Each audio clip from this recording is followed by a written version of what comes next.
Hello YouTube world. Today's video has been inspired by Tim. Tim watched my video on the unboxing of this small drill press and he asked a question, and it said, I'll show it to you. There we go.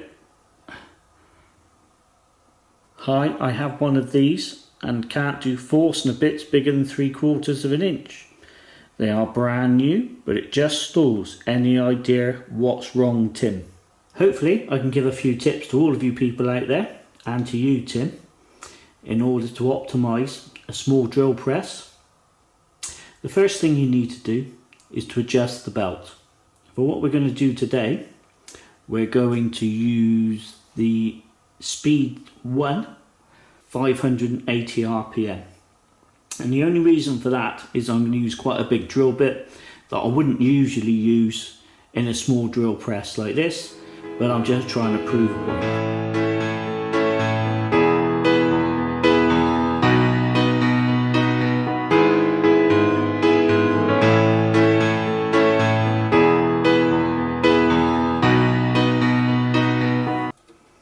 With your right hand, put pressure on the motor to slacken off the belt, and as you can see, it's easy to adjust to the required setting.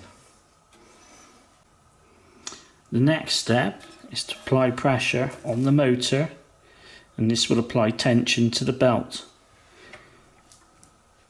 Press the plunger in and then tighten.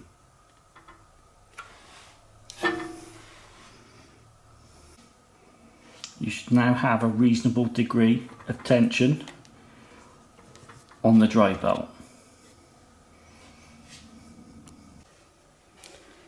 Instead of 3/4 of an inch, Tim, we're going for 35mm, which is approximately 1.5 inches. Once the bit is placed in the chuck, make sure that you tighten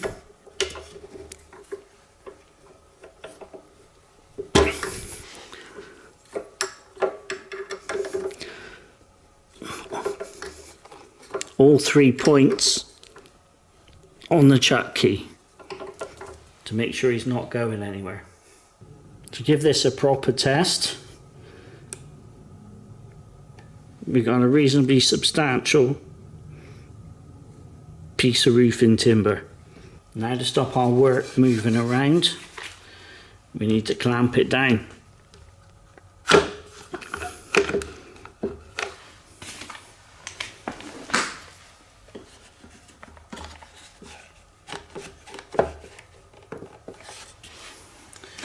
Making sure that not only the clamps are tight, but they're also not in the way of the pull down lever. Please remember that because this is a small light drill, when you go to switch it on, it will move around. So all you need to do is put your hand on the opposite side when you go to push the switch. Just to recap, we put this on the slowest speed, we tighten the belt, we've tightened the chuck, we've also clamped down our work with clamps to remove any movement and optimise performance. It's time to drill.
So there you have it, Tim. It is possible to use an 1.5 bit without it actually stalling. I wouldn't usually use a bit this big. This was just to prove a point.